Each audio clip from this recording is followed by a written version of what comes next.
Bonjour mes chers vierges, je vous remercie de me retrouver pour cet horoscope du mois de novembre. Alors, il y a une belle et grande satisfaction en vue. On trouve en effet le 9 de coupe dans la direction de votre mois.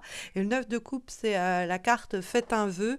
Je l'appelle la carte du bon génie, puisqu'elle parle de grand contentement, de grande satisfaction, de succès, d'obtention de quelque chose qui nous tient à cœur. C'est vraiment la carte du vœu qui s'accomplit, du désir qui est exaucé, que la carte va nous signaler. Donc le 9 de coupe, il y a l'idée qu'on va être peut-être même gâté dans le sens où on a un peu cette idée de se goinfrer, dans le sens positif, hein. C'est effectivement une carte très épicurienne qui est dans le plaisir, dans la bonne bouffe. On mange bien, on boit bien, on rigole bien, on couche beaucoup aussi sur le plan sexuel, pourquoi pas. Mais voyez, c'est tous les plaisirs sensoriels qui vont être exprimés par le 9 de coupe notamment.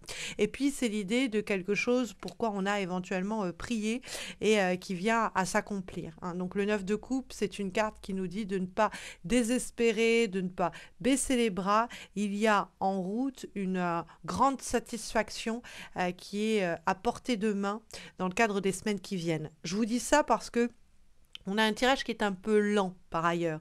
Donc soit c'est là pour nous signifier que ce désir, ce besoin que vous voyez être enfin comblé, ça aura pris des semaines et des semaines et des semaines à s'accomplir. C'est peut-être quelque chose que vous désirez depuis des années, depuis des semaines ou depuis des mois, puisque on trouve l'ermite qui se trouve dans les éléments positifs. Et l'ermite, c'est vraiment la longévité, c'est une carte très longue qui nous parle de quelque chose qui met énormément de temps à s'accomplir, mais c'est mieux ainsi. C'est-à-dire que soit il fallait ce temps-là pour que les choses se débloquent, soit il fallait ce temps-là pour que les choses s'accomplissent de la meilleure des façons possibles, mais quoi qu'il en soit, notre patience semble être récompensée avec le 9 de coupe. En plus, ce sont deux neufs qui communiquent ensemble en ce sens. Neuvième lame majeure, neuvième lame de la famille des coupes. Et c'est vrai que la carte de l'ermite, il y a cette idée de, on a été peut-être prudent, prudente, on a fait preuve de précaution, on ne s'est pas précipité, on a pris le temps de réfléchir, et cette prudence est récompensée. Ou alors, ça nous dit que on n'en a pas vu, on n'en voyait pas le bout. Ça peut être vraiment une allusion au fait que ouais, c'est quelque chose qui aura été un peu pénible, parce que très lent à s'accomplir, mais que ce temps finira par vous apporter des solutions, vous apporter satisfaction. C'est aussi une carte de solitude. C'est peut-être des semaines ou une période que l'on a dû ou que l'on doit encore pendant quelques temps en novembre traverser seul, mais c'est aussi mieux ainsi.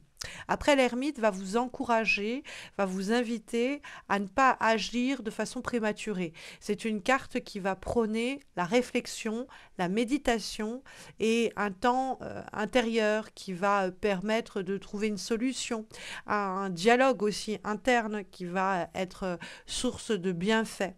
Ça peut être une invitation à repenser peut-être certains événements, certains problèmes, certains enjeux, certaines relations que l'on a vécu, dont on a fait l'expérience, et aussi décevante cela et cette situation, cette relation, cette période aura été, il y a toujours quelque chose à en gagner en termes réflexifs, à en apprendre en termes de leçons que l'on peut tirer, et qui peut nous amener à faire que ce 9 de coupe s'accomplisse plus vite que prévu. Je vous dis ça parce que cet ermite, il dialogue avec le 5 d'épée dans les obstacles et les difficultés. Et le 5 d'épée, c'est une déception qui peut générer du pessimisme. Et c'est typiquement le genre de carte qui nous dit attention, ce n'est pas parce qu'on a perdu une bataille qu'on a perdu la guerre. C'est vraiment l'idée qu'il ne faut pas baisser les bras, qu'il ne faut pas abandonner, qu'il ne faut pas se laisser aller ou jeter l'éponge parce que on a essuyé un échec, parce qu'il y a eu une dispute, parce qu'il y a eu un conflit, parce que on a en ce sens du coup perdu peut-être confiance en nous, en la situation, au projet, en nos capacités, en la relation, hein. Le 5 d'épée, c'est vrai que c'est quelque chose qui se produit et qui nous laisse un goût un peu amer en bouche en se disant ouais, tout ça pour ça, c'est raté, ça marche pas, et du coup, ça ne marchera pas ou ça ne marchera plus. Et pourtant, le 5 d'épée nous dit, bon, bah, ça, c'est raté, ou ce combat, on l'a mené, on n'a pas réussi à obtenir une victoire, mais il faut pas jeter l'éponge pour autant, il faut pas s'avouer vaincu. Avec la carte de l'ermite, il faut peut-être repenser ce qui nous a conduit à ces échecs, ce qui est responsable de ces erreurs, repenser notre manière d'aborder la chose, ou tirer des leçons de ces échecs pour lentement mais sûrement se rediriger vers une victoire qui est quant à elle assurée. Et cette victoire, ce 9 de coupe, elle peut, cette satisfaction, découler tout simplement aussi des leçons que l'on a retenues de ces situations décevantes passées. Il ne faut pas se laisser aller au pessimisme ou au fatalisme, peut-on comprendre avec le 5 d'épée qui est en obstacle, donc dans les difficultés éventuelles, mais aussi ce contre quoi les cartes nous mettent en garde. Puisqu'on va trouver le cavalier de denier en guise de vibration, et que ce cavalier de denier, c'est comme l'ermite piano, hein, qui va lentement, va sûrement.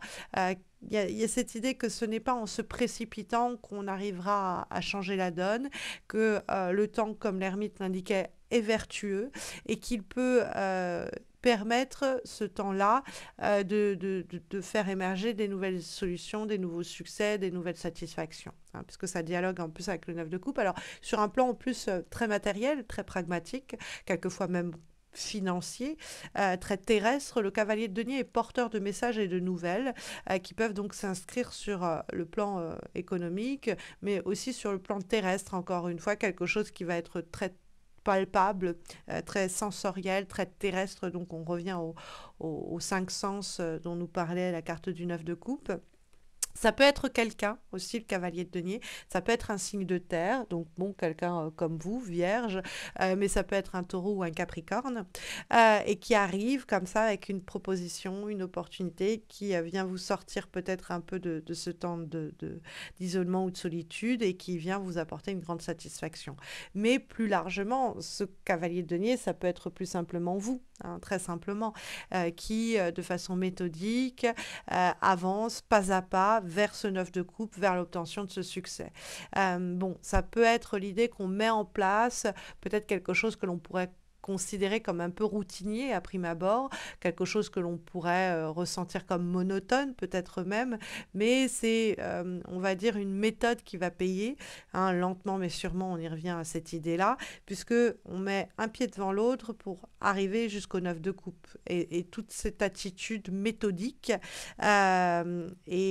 qui n'est pas précipitée, parce que le cavalier de denier, c'est le seul des cavaliers qui ne cavale pas, à proprement parler. Son attelage est au point mort, parce qu'il regarde le chemin qu'il a parcouru, il considère la route qu'il doit emprunter, et comme ça, il ne fait pas fausse direction, il ne fait pas faux pas, et il va arriver à l'obtention de ce 9 de coupe, à cette grande satisfaction. C'est le moment de faire un vœu pour qu'il puisse en novembre se réaliser. C'est le 9 de coupe, l'idée de s'en mettre plein la panse. C'est une carte où il faut des fois faire un peu attention aux excès, hein, l'idée effectivement qu'il y a de quoi on va dire, oui, ne pas avoir les yeux plus gros que le ventre. On pourrait juste avoir cet avertissement-là éventuellement dans le 9 de coupe. Mais c'est pour vous signaler d'ailleurs que si on vous dit de ne pas avoir les yeux plus gros que le ventre, c'est qu'il y a de quoi être très satisfait, être très comblé, et qu'il ne faut pas non plus trop abuser. Mais c'est vrai que le 9 de coupe, voilà, nous dit qu'il y a un souhait qui nous tient à cœur, qui est en vue de se réaliser après une longue période, un petit peu de traversée du désert éventuellement, après des défaites aussi plausibles. Il y a quand même une satisfaction si on ne lâche rien, et peut-être si on repense aussi les choses qui ont été vécues, les déceptions ou les batailles perdues, les échecs essuyés. Il y a peut-être des leçons à tirer pour lentement mais sûrement utiliser des nouveaux moyens, des nouvelles méthodes, des manières d'aborder différentes les choses qui nous mèneront au succès. Parce que on a comme avant-dernière recommandation guidance pour les semaines à venir, une lame qui est issue de l'oracle de Magic of Paper, et nous avons la carte Rethinking, l'idée de repenser les choses. Donc ça matche pas mal avec la carte de l'ermite qui prend ce temps de réflexion, mais on peut la faire aussi dialoguer avec la carte du 5 d'épée, c'est-à-dire qu'on peut se dire, voilà, c'est un échec, ou ça n'a pas marché, ça ne marchera pas, ou repenser les choses en se disant, ok, je vais grappiller dans ces échecs ou ces défaites passées des informations essentielles qui vont me permettre d'adopter d'autres attitudes, de nouvelles méthodes, qui vont me permettre de voir un petit peu ce qui a manqué, ce qui a fait défaut, pour que je sois satisfaite, comblée à la fin du mois de novembre sur cette affaire-là. Mais c'est vrai que bon, ça dialogue pas mal avec l'ermite dans cette idée de je dois repenser les choses, hein, ce côté un peu introspectif, méditatif, qui nous permet d'aborder peut-être des problématiques un peu d'un point de vue différent. D'ailleurs, il y a un horoscope qui nous parle aussi de ça dans ce que j'ai fait pour novembre, donc n'hésitez pas à consulter votre signe lunaire ou votre ascendant, il pourrait avoir des messages qui convergent et vous donner une plus grande encore lisibilité des événements à venir. Mais voilà, rethinking, on repense quelque chose et ça nous permet d'avancer et d'avancer vers ce 9 de coupe, vers cette satisfaction. Comme dernière guidance et énergie pour les semaines qui viennent, nous avons, mes chères vierges, une lame issue de l'oracle Moon Witch et nous avons la carte de la manifestation. What you seek is seeking you. Ce que vous recherchez, vous recherche. Donc il y a cette idée effectivement de quelque chose que l'on va trouver, donc peut-être aussi de quelqu'un, donc vous cherchez peut-être un partenaire, un partenaire professionnel, un collègue, quelqu'un avec qui mener un projet, vous cherchez un employé, vous cherchez un boulot, vous cherchez un partenaire amoureux, etc. Et en fait, ce boulot a besoin de vous, cet employeur a besoin de vous, cette personne cherche aussi quelqu'un sur le plan amoureux, et donc vous êtes tous les deux en train de vous chercher et vous allez finir par vous trouver. Hein, il y a effectivement la carte de l'ermite qui nous dit quelque chose de lent, qui est recherché, qu'on va finir avec le 9 de coupe par trouver. Donc la carte de la manifestation, c'est aussi l'idée que la manière dont on aborde les choses permet aussi de manifester ce que l'on recherche. Et le 9 de coupe, c'est cette manifestation dont nous parle cette dernière énergie. Donc gardez les yeux ouverts, repensez les choses si besoin est, ne soyez pas plombés par des événements passés qui vous ont peut-être un peu défait ou conduit à être pessimiste. Il y a une nouvelle approche plausible qui peut vous donner entière satisfaction au cours de ce mois de novembre. Alors, sur le plan relationnel, je vous avais dit le mois dernier que j'allais poster des guidances amoureuses en octobre. Mais comme vous le savez peut-être, je suis une jeune maman d'un bébé qui a à peine 2 mois et ça a été très difficile en cette période de congé maternité de trouver le temps pour réaliser, en plus de ces 12 vidéos d'horoscope, eh bien, les 12 guidances amoureuses. Là, je reprends néanmoins le travail à temps plein le 10 novembre, c'est-à-dire que je reprends mon activité de tarologue à temps plein. Donc je vais réussir, je pense plus aisément, à aménager du temps pour réaliser ces guidances amoureuses qui couvriront la fin d'année et surtout nous permettront aussi de faire le point sur les enjeux de 2024 sur le plan amoureux. Donc n'hésitez pas à vous abonner à ma chaîne pour ne pas rater leur mise en ligne. N'hésitez pas aussi à vous abonner, à liker cette vidéo, à laisser un commentaire pour soutenir ma page et les efforts que je fais chaque mois pour poster ces guidances, alors que, comme vous l'imaginez sans doute, c'est un casse-tête pas possible que de trouver et le temps et le silence pour réaliser ces 12 vidéos alors que j'ai un bébé tout jeune qui a besoin de beaucoup d'attention. Donc le moindre des likes, abonnements ou commentaires est bienvenu. Et puis je vous retrouve courant novembre pour ces guidances amoureuses et puis fin novembre pour les derniers horoscopes de l'année pour ceux de décembre. Vous pouvez me retrouver chaque semaine sinon sur Insta et Facebook. Vous avez le lien de mes pages en descriptif de cette vidéo. Vous trouverez aussi le lien de mon site missmojorising.com où vous pouvez passer commande pour une consultation indirecte, un tirage personnalisé, une formation au tarot, une thérapie psychomagique, puisque je reprends, comme je vous l'expliquais, pleinement mon activité à compter du 10 novembre. Je vous souhaite bien de très belles semaines à venir, mes chères vierges. Je vous dis, en tout cas je l'espère, à très vite, à très bientôt. Prenez bien soin de vous.